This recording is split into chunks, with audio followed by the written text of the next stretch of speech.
Hi, everybody, and welcome back to my Finding Wendy podcast. This is episode 26. I know it's almost been a year since I last posted an episode. I'm so sorry. And honestly, I've missed this space actually, but today I feel like it's a perfect day to come back because today, March 20th, 2026, I'm celebrating my 8-year bariatric surgiversary. Yep, 8 years. Where has time gone? And if you're in the bariatric world, you know this isn't just an anniversary, it's a milestone, it's a rebirth, it's a commitment.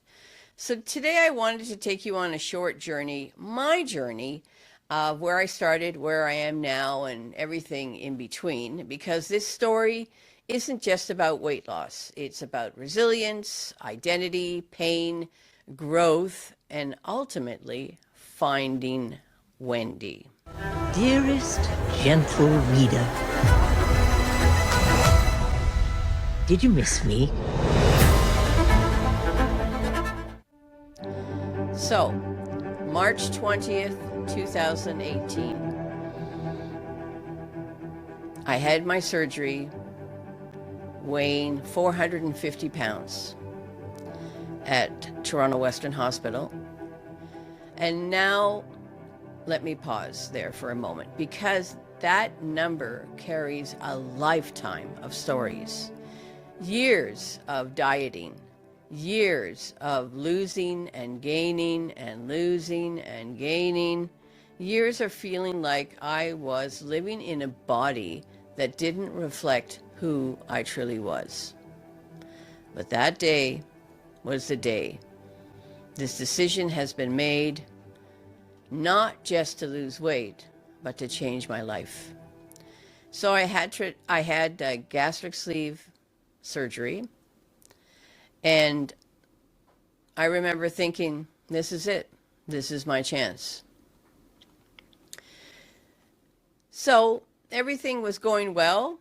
The weight was flying off. And fast forward a few months, October 26, 2018, I flew to California to surprise my best friend Bryn for her 50th birthday party. At that point, I had already dropped 200 to 270 pounds, which is 180 pounds gone. So I remember walking through the airport and thinking, is this really me? Did the seatbelt really fit? I didn't need a seatbelt extender.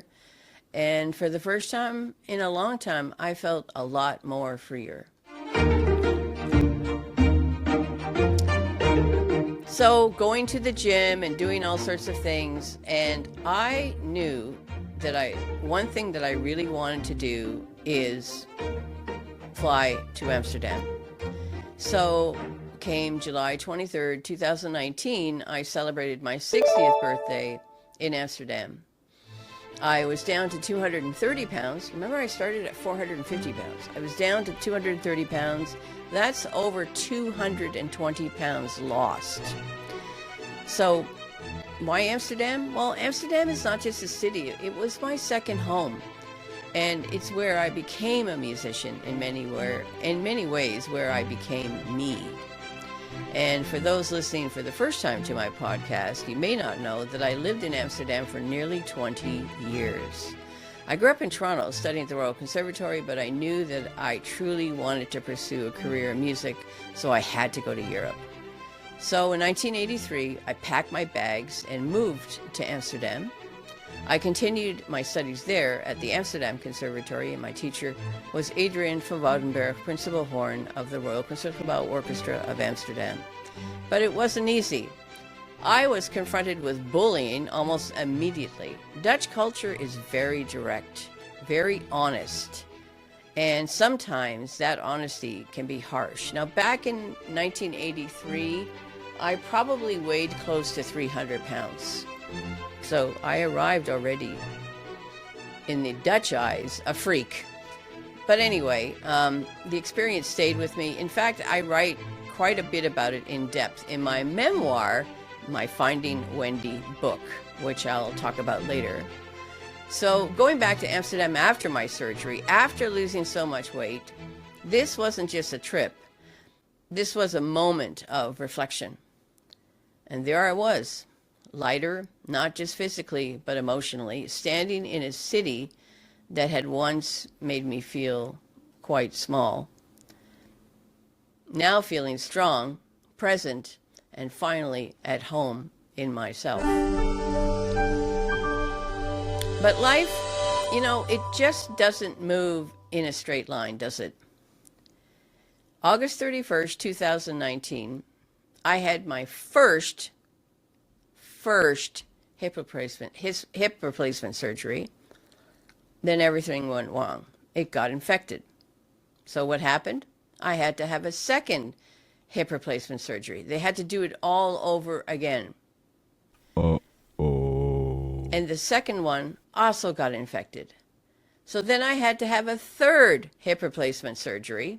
3 hip replacement surgeries in about 1 month. Wow, that was tough. That was a tough time. Suddenly, I went from feeling unstoppable to feeling completely fragile. So, then, March 11, 2020, the world changed. COVID-19 was declared a global pandemic. And like so many people, I found myself isolated, disconnected, out of routine, emotionally overwhelmed, not able to go to the gym anymore. And what is happening? I'm staying home, sitting on the couch. Binge eating is coming back into my life, and slowly the weight started to come back. The old pattern, the old struggle, the one I thought I had escaped, was still there. During the pandemic in October 2021, I had to have emergency decompression back surgery. And once again, I was reminded this journey isn't just about weight.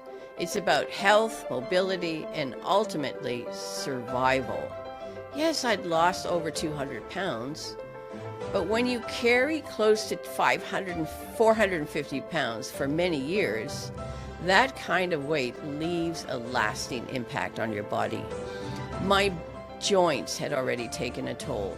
Hip replacements, back surgery, and now even arthritis, chronic pain, and that is still part of my daily reality.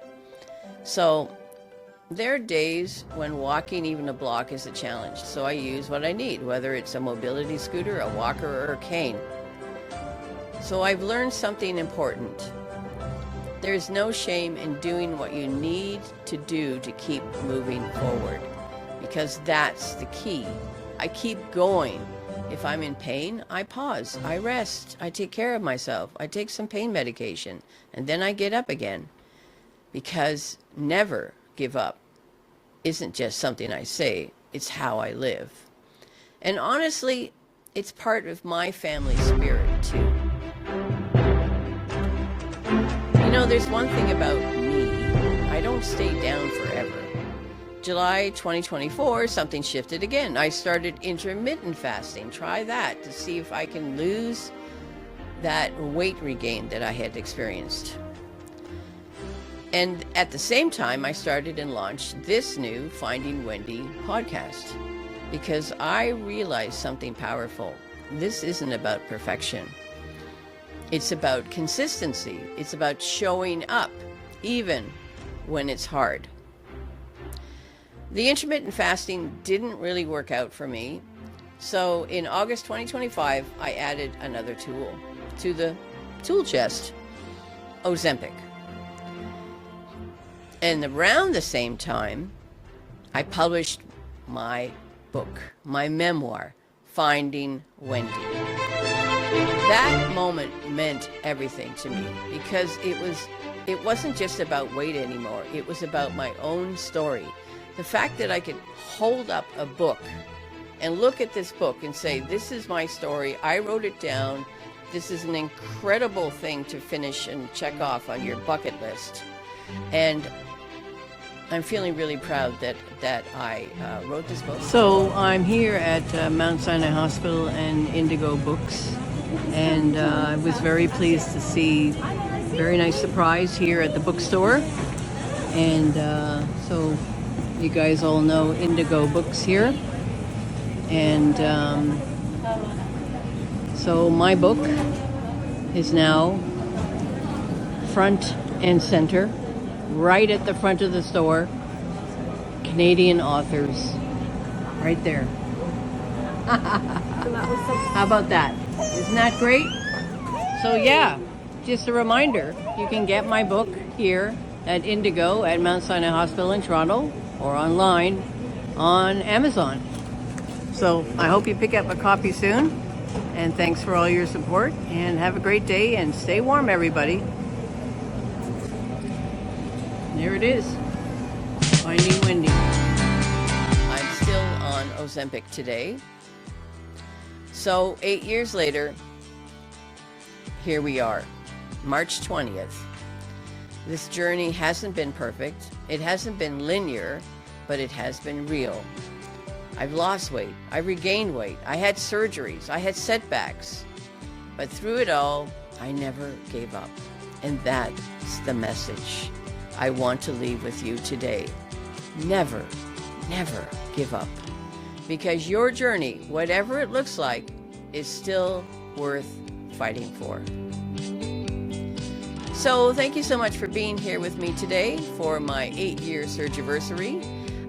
This is episode 26 of the Finding Wendy podcast, and I promise you this is just the beginning of a new chapter. I'm back, I'm showing up, and I'm going to certainly present some more episodes soon.